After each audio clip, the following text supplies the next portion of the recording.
History remembers Vlad as the Impaler, yet his darkest legacy was not the stake, but the theater of humiliation he forced upon his own court. Behind fortress doors, rituals turned power into spectacle and cruelty into law. Fathers were summoned not as protectors, but as witnesses to their family's undoing. Every wax seal carried a sentence no one could refuse. Torches lit corridors where silence became the price of survival. Ledgers turned flesh into numbers, reducing names into statistics of fear. No law, no family, no faith could shield anyone from Vlad's desire. This was not merely a rule, it was ritualized terror. This was power twisted into theater, cruelty performed as statecraft, and history carved into human suffering. The fortress stood against the Carpathian night, its walls echoing with a silence that felt heavier than thunder. Inside, ritual swallowed law, and cruelty were the mask of state. Summons arrived sealed in wax, demanding presence no man dared refuse. What awaited was not governance, but theater carved from terror. The night began like any other in the fortress, with the sound of footsteps echoing in the marble halls. But in Vlad's court, nothing remained ordinary for long. Wax seals adorned the orders, each one marking the beginning of a ritual no one dared to defy. The first came before dawn, arriving with a messenger dressed in dark, somber robes. The heavy velvet envelope, sealed with the imperial crest, was not an invitation, but a command. The letter contained only a name, a daughter. Her name was now a mark of fate. To refuse was to face the emperor's wrath, a punishment more brutal than any threat. Fathers knew the cost of disobedience. It was a debt paid with the lives of their families. As the morning light began to creep through the windows, men gathered, standing in line like shadows awaiting orders. Each one held the same grim task: show up, do not question. The weight of their presence was not for protection, but for bearing witness to an event too terrible to speak of. The walls of the palace, designed for control, seemed to hold their breath in anticipation as soldiers stood guard at every corner. The theater of Vlad's cruelty was about to begin. What would the dawn bring for those who answered the call? As the fathers entered the great hall, their hearts sank beneath the weight of the task ahead. Torches lined the walls, positioned with unnerving precision.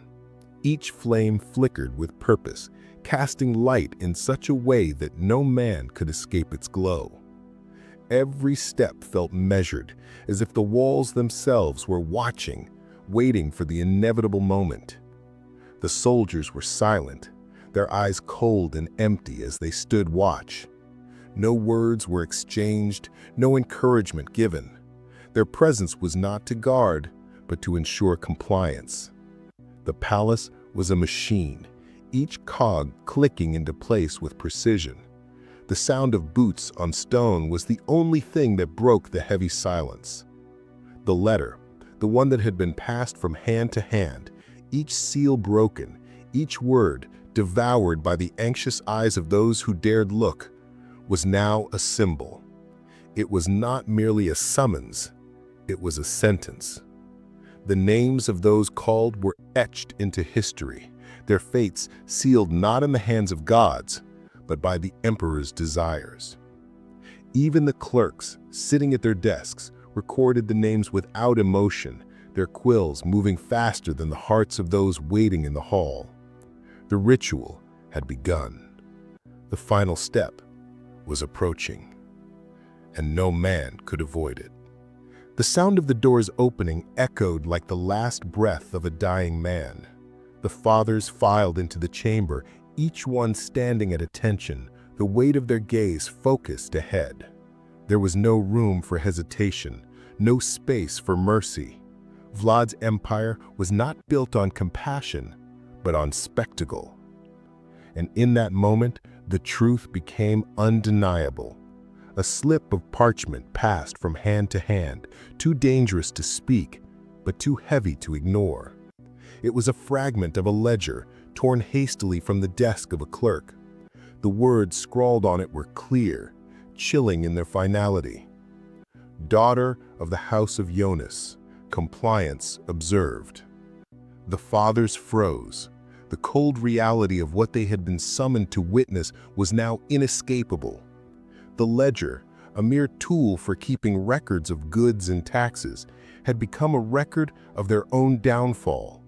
Names that had once been precious now sat beside those of the emperor's desires, reduced to nothing more than entries. The scribes, with their detached manner, had captured not just names, but souls. The evidence was clear. This was no ordinary summons. It was an execution in the making. The names recorded were not for history. They were for something far worse. By the time the chamber doors closed behind them, the fathers were already changed. What had once been a place of power and honor had become a stage for Vlad's twisted performance. The rituals played out not in shadows, but under the harsh light of the torches which flickered, casting long shadows of the men who stood motionless, holding their flames high. They could no longer see themselves as protectors. They were now witnesses. Their duty was not to defend their daughters, but to watch as the ritual unfolded. The emperor's cruelty had transformed their sacred role into one of helplessness. Every step they took, every breath they drew, was part of a macabre play designed not to satisfy need, but to break them. The fathers left the chamber with heads bowed, their eyes hollow with the weight of their experience. They had not only witnessed horror, they had participated in it. The rumors that had once swirled around the palace were now confirmed. The empire had not only fallen in battle, it had collapsed from within. The ritual had just begun, and no one knew what horrors would come next. The empire was no longer ruled by law or honor, but by the twisted rituals of a madman. Vlad's cruelty had transformed the empire into a machine of suffering, one where fear was the only law. The ledger, once a tool for record-keeping, had become the instrument of terror. The empire's cracks were no longer whispers. They had become open wounds bleeding across the palace floor. Behind closed doors, the theater of power continued, but now it was more than a spectacle. It was a systematic machine. What began as ritual had grown into something far darker, and it was only just beginning. In the heart of the palace, the scent of incense lingered, masking the true stench of what had become a normal part of daily life. The corridors that had once echoed with the proud steps of Rome's finest now felt hollow, as if the very foundation of the empire had been eroded. The emperor's presence was everywhere. His eyes, even when absent, watched from every corner, every ledge. Fathers now entered the palace not as rulers, but as broken men, forced to witness the rituals they could not prevent. They had once been feared, revered, but now they were reduced to nothing more than pawns in a game far greater than they had ever imagined. The orders continued to flow, summons sealed with wax, torches held steady, and the ledger growing fuller by the day. Each entry recorded not a name, but a life marked for degradation. The emperor's power grew not through military might, but through his ability to turn his people into subjects of terror. The senators, once proud leaders of the empire, now shuffled through the marble halls with their heads bowed, their eyes dull with the weight of the secret they shared. The court had transformed into a theater of power, and each man knew his role, either to comply or to perish. What lay ahead was not just cruelty, it was the empire's total collapse. The ledger was no longer just a book of names. It had become the heartbeat of the empire. Each page turned with the sound of lives being catalogued, measured, and reduced to mere entries.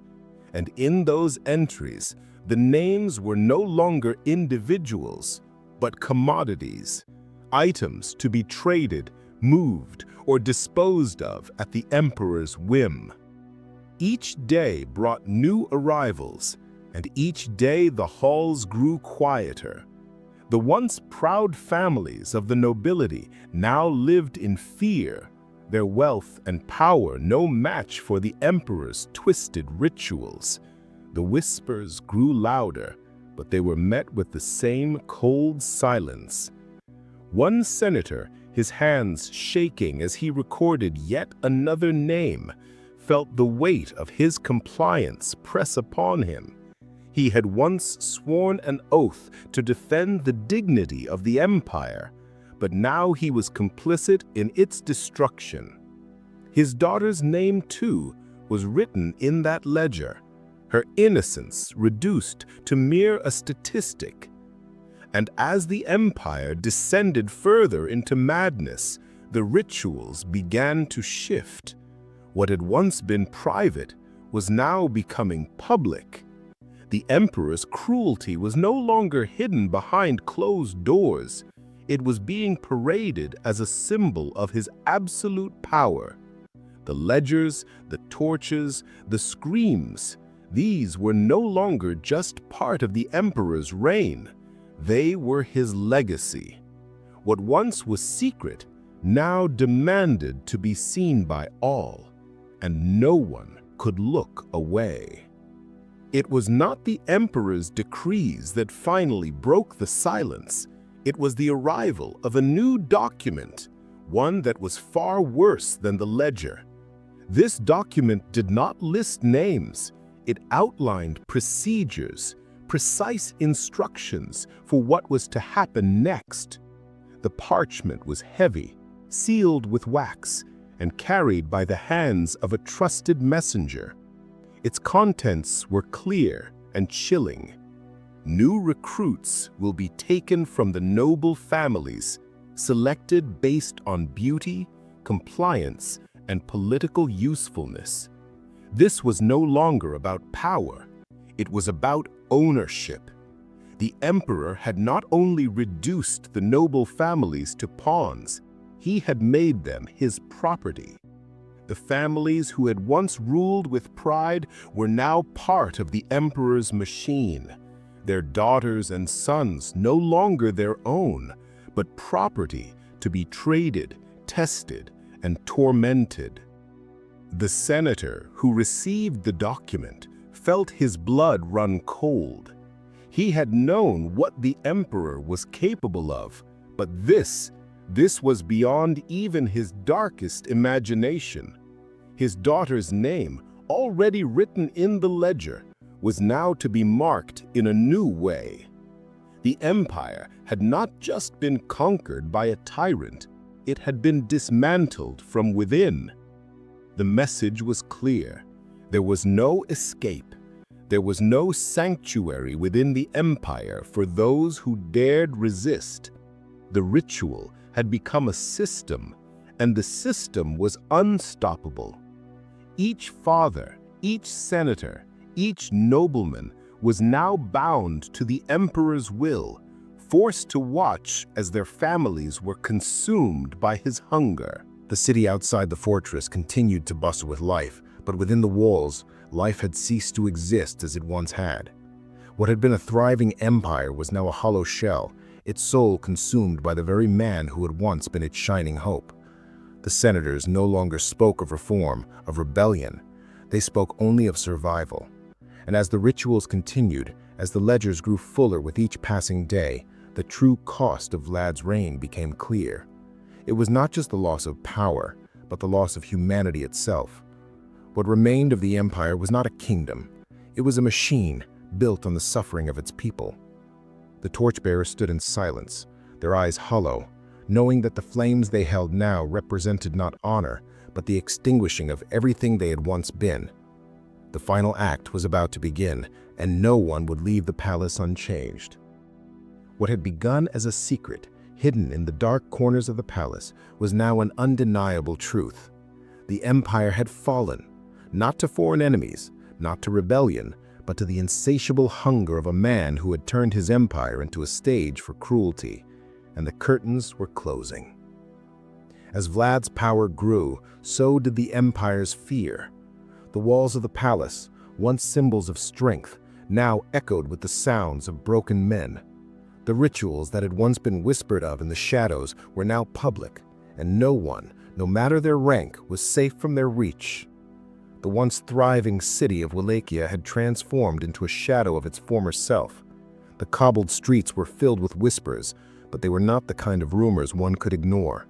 They were heavy, like a storm waiting to break, and those who dared listen closely heard the truth in them. The truth was a sickness that spread through the city's bones. The ritual of humiliation had infected every corner of the empire. No one was untouched. Fathers, once noble and proud, had been reduced to husks of men, each one carrying the weight of their compliance in their eyes. The palace walls that had once shielded the empire from its enemies now felt like a prison. What had once been a place of celebration had become a place of dread.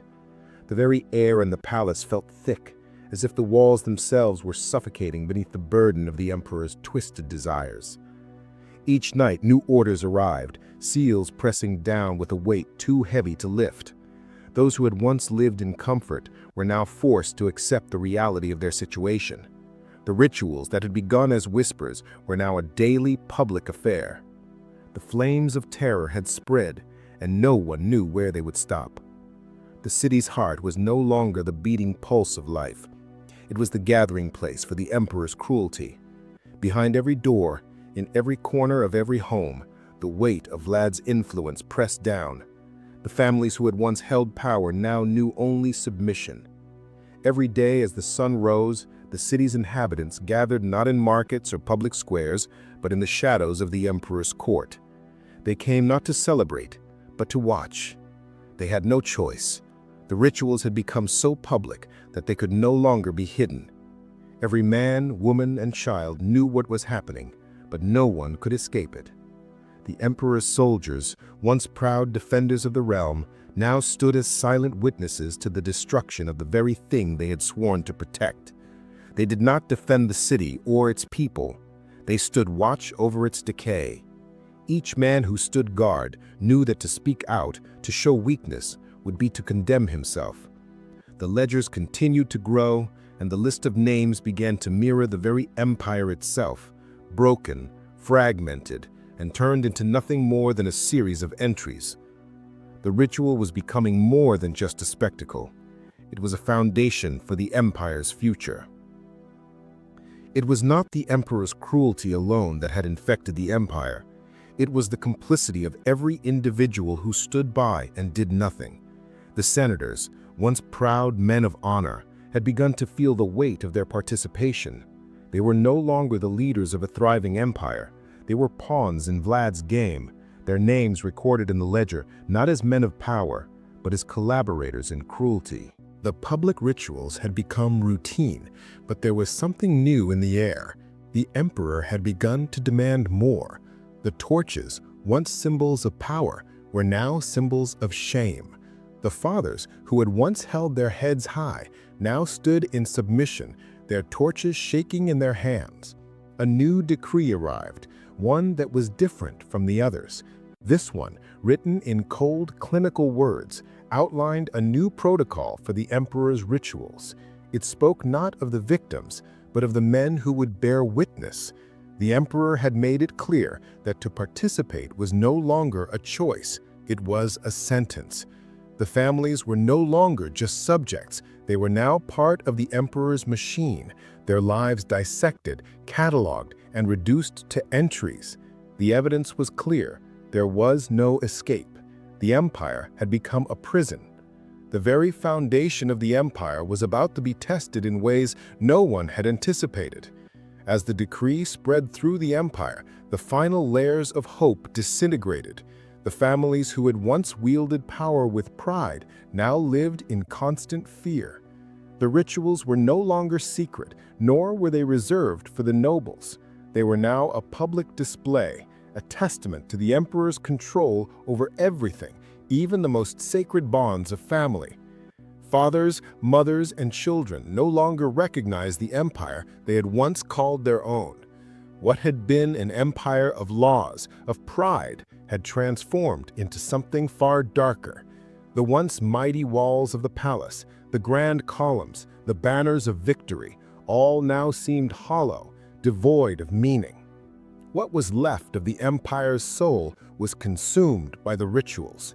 The emperor had succeeded in turning the very thing that made men human, their bonds to one another, into tools of his power. And in the quiet halls of the palace, the sound of footsteps echoed, not with the pride of soldiers returning from battle, but with the silence of those who had no choice but to comply. They were no longer rulers, they were survivors, trapped in a system they could not escape. What would come next would break the remaining shreds of the empire's spirit. The rituals continued, and with each passing day, the empire grew darker. What had once been a place of strength was now a kingdom of fear, a land ruled by terror rather than law. Vlad had turned the empire into a stage, and no one was immune to its deadly performance. The emperor's reign had become more than just a rule. It was an infection, a sickness that had spread to every corner of the empire. The flames that once symbolized strength now represented submission. The torches burned not to light the path, but to mark the way to the end of everything. In the darkness of the palace, the flicker of torchlight seemed almost welcoming, but those who stood beneath it knew better. The light only revealed what could not be hidden.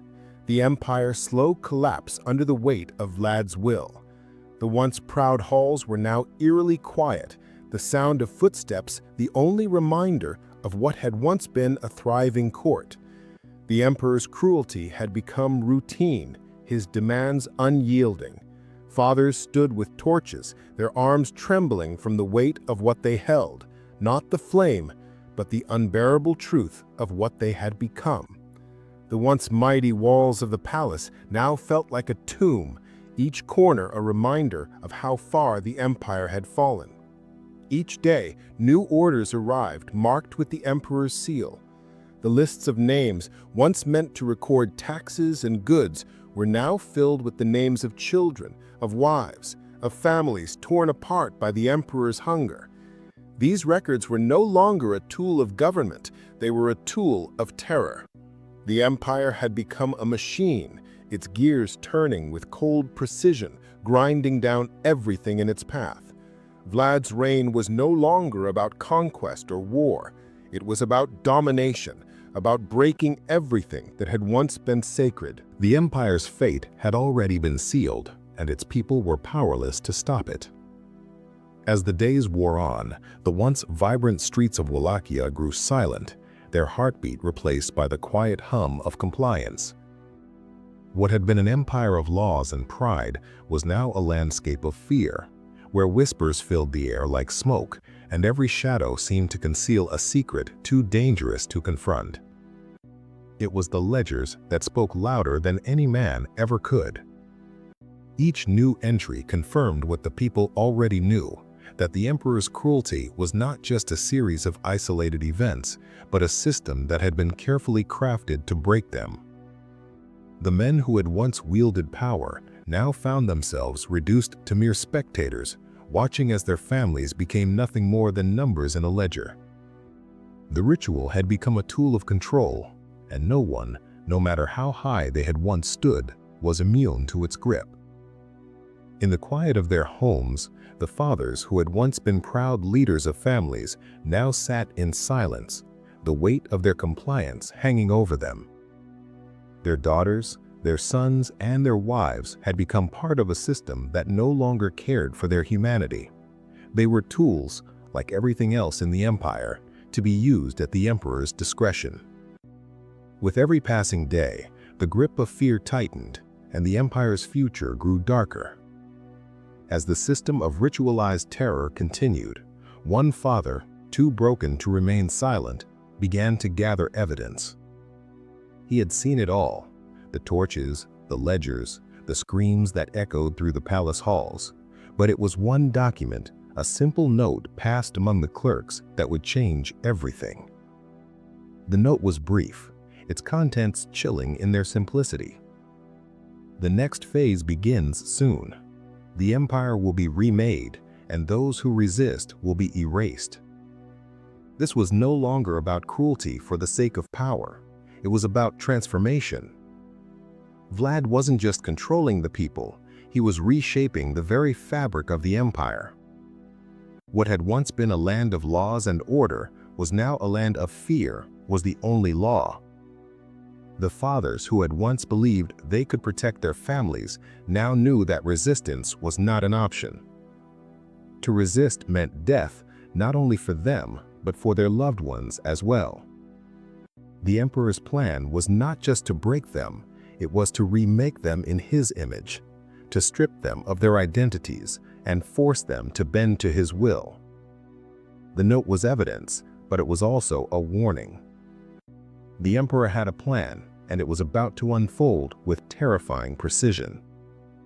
The empire was on the brink of a new dawn, but it would not be one that anyone would recognize. The days passed in a blur, each one bleeding into the next as the empire's descent continued. The city that had once been a symbol of power now seemed like a shadow of its former self, its streets quiet and empty, its people broken by the weight of their compliance. What had begun as a single act of cruelty had now become a system, one that had eaten away at the very soul of the empire.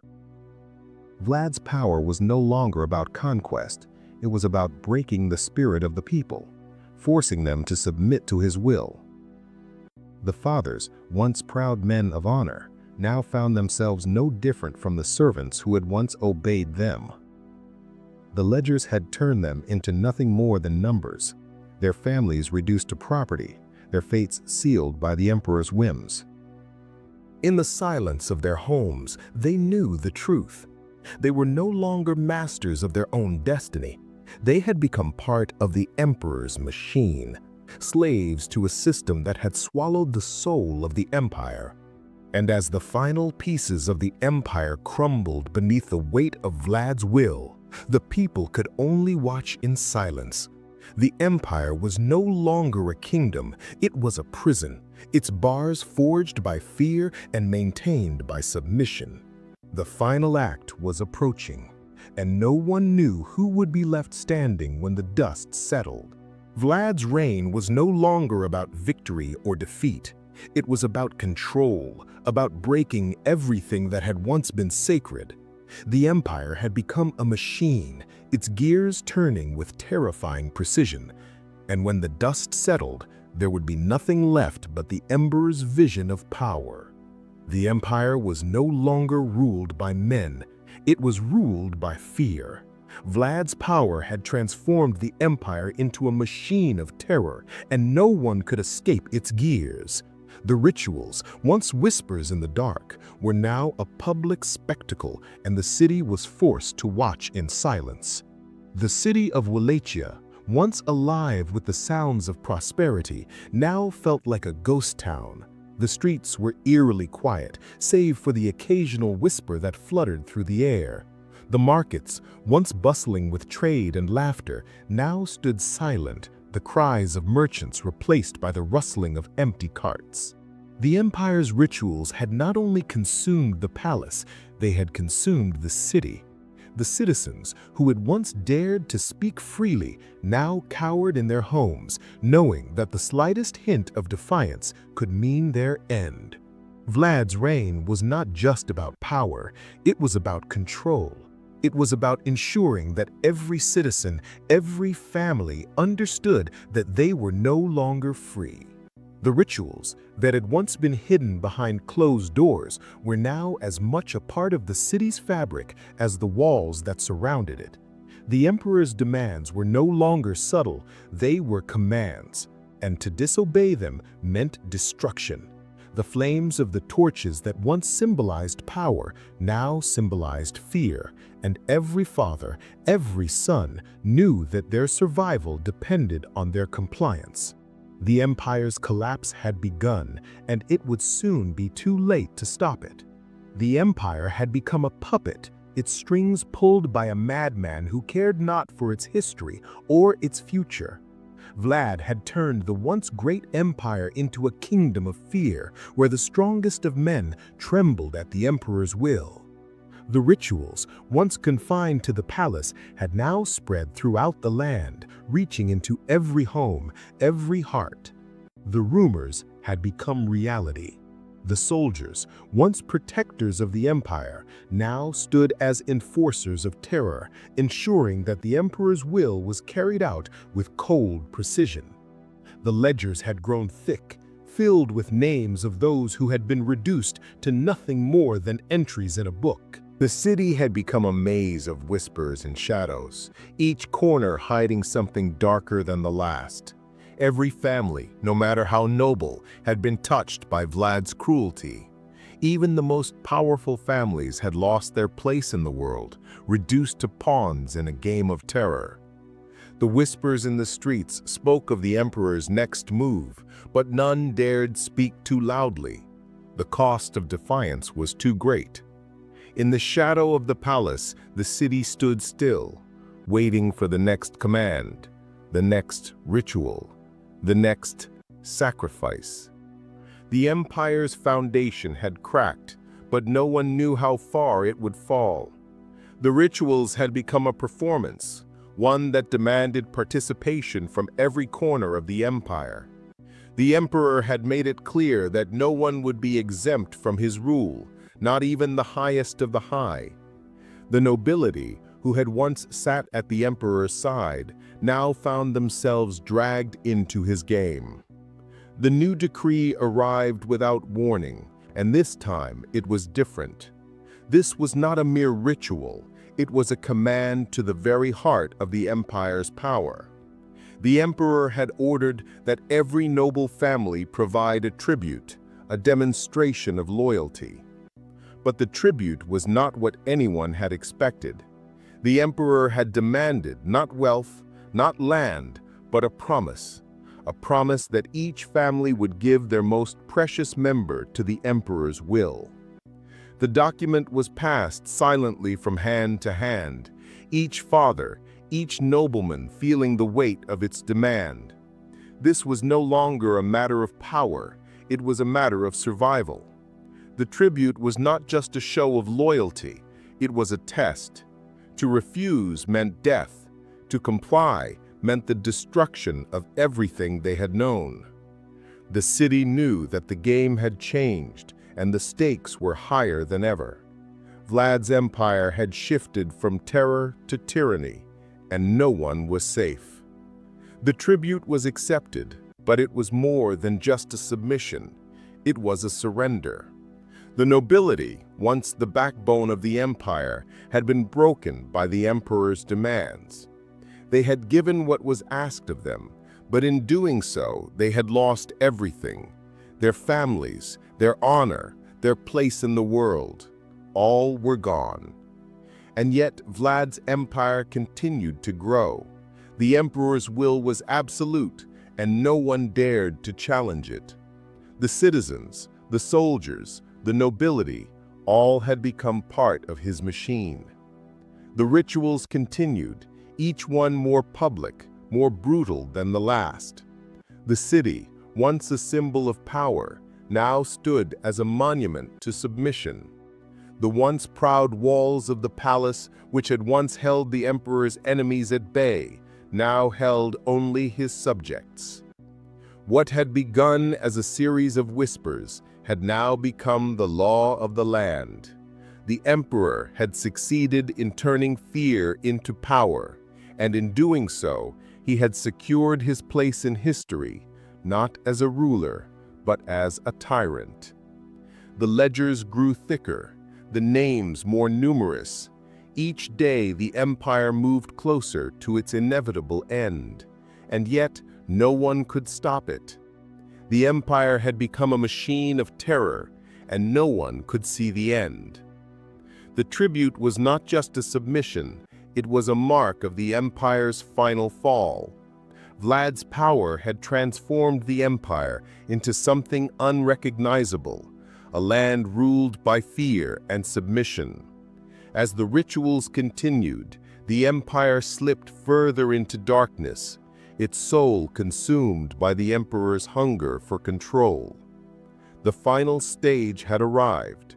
The empire's last breath was not in battle, but in submission. Vlad's cruelty had become so ingrained that even the soul of the empire could not resist. The ledgers were full, but the cost had not been counted in gold. It had been counted in lives. The walls of the palace had become prison bars, each stone a reminder of the empire's destruction. What had once been a symbol of power and conquest was now a cage, its bars forged not of iron, but of fear. The air inside the palace was thick with it, an oppressive weight that hung over every room, every hallway. The emperor's will had turned the once immovable foundation of the empire into dust, and the people, once proud and free, now moved like shadows under his rule. Their eyes no longer held hope, they held fear. Fear of the next ritual, fear of the next decree, fear of what was to come. The nobility, who had once commanded armies, now found themselves at the mercy of the emperor's whims. The senators, once revered for their wisdom, now whispered of resistance in the dark. But those whispers were silenced before they even left their mouths. To resist was to die. To comply was to lose everything. And so, the empire continued its march into darkness, its soul consumed by the emperor's hunger for absolute control. There was no escape. There was no salvation. The last chapter of the empire was about to unfold, and there would be no one left to write its story. The rituals had become a grotesque spectacle, one that the people of Wallachia were forced to endure. What had started as whispers in the palace had now become a public display of power and control. The emperor's demands were no longer subtle, they were commands, and they were obeyed without question. Every man, woman, and child knew their place. The soldiers who had once stood guard to protect the empire now stood watch to ensure that the emperor's will was carried out. They did not protect the people, they enforced the emperor's rule. Each day brought new orders, more names to be entered into the ledger, more families to be torn apart. The ledgers had grown thicker with each passing day, filled with the names of the empire's broken families. What had once been a record of goods and taxes was now a record of suffering. The emperor's hunger for power had transformed the very fabric of the empire. It was no longer a kingdom, it was a machine, built on the fear and obedience of its people. But the price of this power was clear. The empire had lost its soul. The land was no longer a place of freedom and pride. It was a place of fear and submission. And the emperor, once seen as a leader, was now a tyrant who ruled not with justice, but with terror. There was no going back now. The empire had fallen, and there would be no one to rebuild it. It was not the emperor's decree that would bring the empire to its knees. It was the inevitable collapse of the system he had created. The people, once broken and submissive, had begun to rise in silence. What had begun as whispers in the dark had now become a quiet but powerful resistance. One by one, the ledgers began to disappear. The clerks who had once recorded every name now found themselves looking over their shoulders, afraid of what would happen if the truth were exposed. The pages were ripped from the archives, burned in secret fires, erased from history. The emperor's control was slipping, but he did not know it yet. His soldiers continued to enforce his will, but in the dark corners of the empire, plans were being made. Plans to end the reign of terror. Plans to return what had been lost. The nobles, once complicit in the emperor's cruelty, now found themselves torn between survival and rebellion. But it was not enough. The weight of their guilt, their silence, could not be shaken off. And though they might have wanted to resist, they knew that to do so would mean death. The resistance had begun, but it was too late to undo the damage. The empire that had once stood proud and powerful had fallen into ruin. Vlad's reign had consumed everything in its path: families, honor, and even the very soul of the empire. The rituals that had begun as private horrors had become a public display, a testament to the emperor's absolute power. But the cost had been too great. The people, once obedient, were now broken. The nobility, once proud and strong, had become mere shadows of their former selves. The emperor, though still in control, had lost everything that had once made him a ruler. His power was absolute, but it was hollow. The resistance had failed to stop him, but it had exposed the truth. Vlad's empire was no longer a kingdom, it was a prison of terror. And in the silence that followed, the people knew that the emperor's reign would end not in battle, but in the quiet death of everything he had built. The torches, once symbols of power, now flickered weakly, their flames fading with each passing day. The empire had burned itself to the ground, and there was nothing left to save. The end was near, but the true cost of Vlad's reign had yet to be fully realized. Vlad's empire had been a machine of fear, but even the strongest machines eventually break down. The empire that had once ruled with power and pride had become a prison of terror, its final breath consumed by the very cruelty it had sought to control. And nothing would remain but the ashes.